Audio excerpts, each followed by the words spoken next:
Hello everyone and welcome to another PTFS Wiki News video, the one place to learn about information regarding the latest updates and leaks. I'm your host, That One Unoriginal, and in today's episode we'll be discussing about the latest October 19th update. In the previous episode we discussed about all the features and additions that were expected to be released in the upcoming update. It was expected that the update would drop either on the 19th or at the latest the 26th, but as you can tell, the former of the two dates was ultimately chosen. Firstly, as indicated in our previous episode, the update was expected to bring mainly two entirely new aircraft to the experience, and the first one is the Boeing 707. The Boeing 707 is an early American long-range narrow-body airliner and the first jetliner developed and produced by Boeing Commercial Airplanes. The aircraft had entered service in 1958, so whilst it wasn't exactly the first commercial jetliner to enter service, it was the first to be widespread and is often credited with the beginning of the jet age. Some users believe that PTFS is lacking in a lot of more historical aircraft, which includes airliners, so for those who wanted some more historic airliners to be added, the Boeing 707 is the aircraft for you. The aircraft has 12 liveries alongside the expected blank or white livery. The airlines are Aer Lingus, Air France, American Airlines, British Airways, Cebu Pacific, Pan Am, Condor, Korean Airlines, Lufthansa, United Airlines, Singapore Airlines, and Turkish Airways. Like with other historical airliners that are in the game, like the MD-80, all the liveries are available in their historical, age-accurate versions. Also, if you're wondering why Qatar wasn't shown, it's because when the screenshots were taken, I wasn't able to get the Qatar one since that one was bugged. Anyways, all of the airliner liveries are available for free. Alongside the airliner variant of the Boeing 707, we additionally have some other variants, 4 to be specific. Firstly, the Boeing VC-137C. It is a special variant for the United States Air Force specifically configured and maintained for use by the President of the United States. SAM 26000 first entered in service in 1962 during the administration of John F. Kennedy and was replaced in presidential service in 1972, though was kept as a backup until 1998 when it was fully retired. 27000, on the other hand, had entered service during the Nixon administration in 1972 and served all U.S. presidents until George W. Bush and was retired in 2001. Like with the Boeing 747 livery, 737 livery, and Sikorsky S-92 liveries, the VC-137C livery is only available for those who have purchased the Presidential Pass. Which, talking about the Presidential Pass, this wasn't indicated in the update logs, but it appears that the pass has increased in price. It has gone from $195 to $245 and is now the most expensive game pass in the game, surpassing the AN225.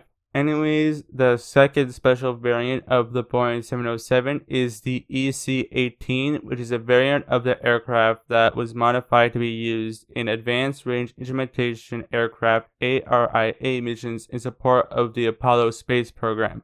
According to the totally never inaccurate AI tool Copilot, it was used to provide advanced telemetry, tracking, and instrumentation support, and the data collected was essential for ensuring the safety and success of the missions as it allowed ground control to track the spacecraft's precision, velocity, and other crucial parameters in real time. But its usage in the Apollo program is not what it's known for, but instead its unique design featuring an elongated nose. To support its ability to provide advanced telemetry, tracking, and instrumentation support, it had to be equipped with sophisticated sensors and communication systems to monitor and relay the data from the spacecraft during missions.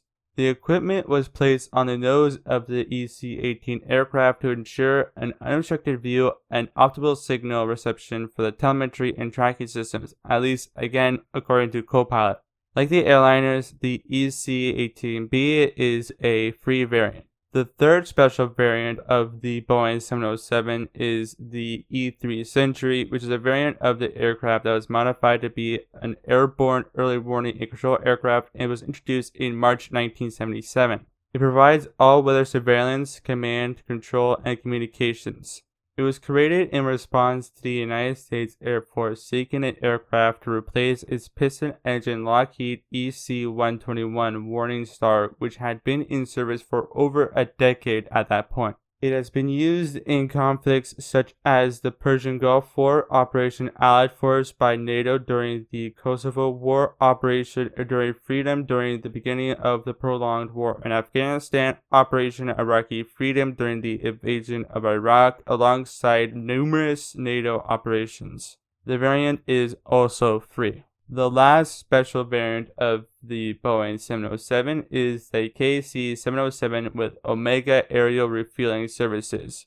As some may remember, in our previous episode going over the leaks, we had indicated to aerial refueling lovers that they would likely be disappointed when they would realize that the KC-135 wouldn't be added in this update. But unfortunately, whilst it ended up being true that the KC-135 wasn't added, the KC-707 under Omega Aerial Refueling Services was added instead. Most of you likely haven't heard of Omega Aerial Refueling Services, but in short, they're an American aviation company that provides aerial refueling services for military customers, which, fun fact, makes them the only known commercial operator of the Boeing 707. All the current operators otherwise are military.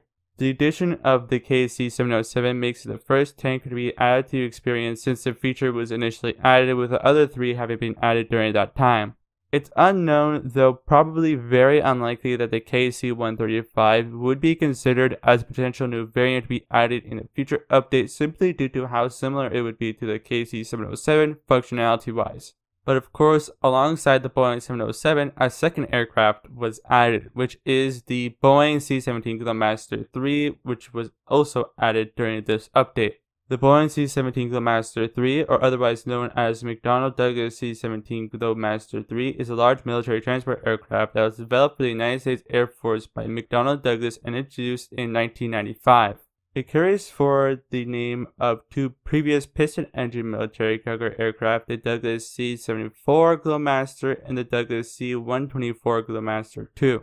The aircraft commonly performs tactical and strategic airlift missions, transporting troops and cargo throughout the world. Whilst initially created for the United States Air Force, it's also used by Australia, Canada, Kuwait, Qatar, United Arab Emirates, and the United Kingdom. All operators, including Qatar, have been added as available libraries. Unfortunately, for those looking to be able to transport vehicles around, just like the AN-22 as shown above, you are not able to drive vehicles into the aircraft. It just goes right through the aircraft. Although Orange hasn't given a specific reason why, it can be assumed based on his previous reasoning is that he wants to make the AN-225 Game Pass more valuable by keeping that feature exclusive to the AN-225.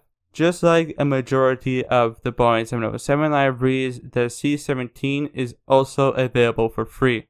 Apart from two new aircraft, an extra spawner has been added to St. Bartholomew, which increases its spawner count from 1 to 2.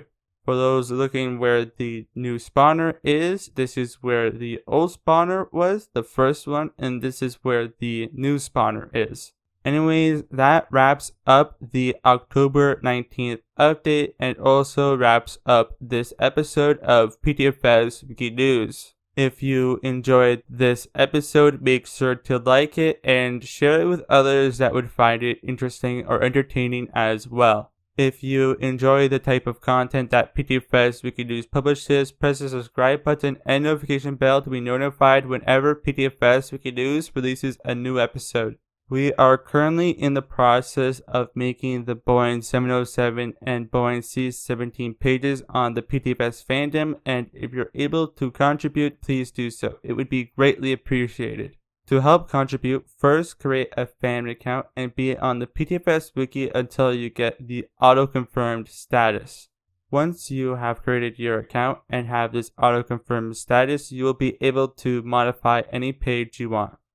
The PTFS Wiki is built upon volunteers making edits on their own time, so the more people that are able to contribute, the better. To begin making a fan account, go to https://ptfs.fandom.com or click the link in the description below.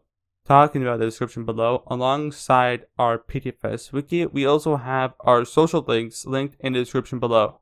We have a Twitter account, Threads account, Blue Sky account, and Instagram account. We additionally have a PTFS Wiki Discord, which also includes a section where users can post leaks that they found within the PTFS community. Anyways, we'll see you in the next episode. Goodbye.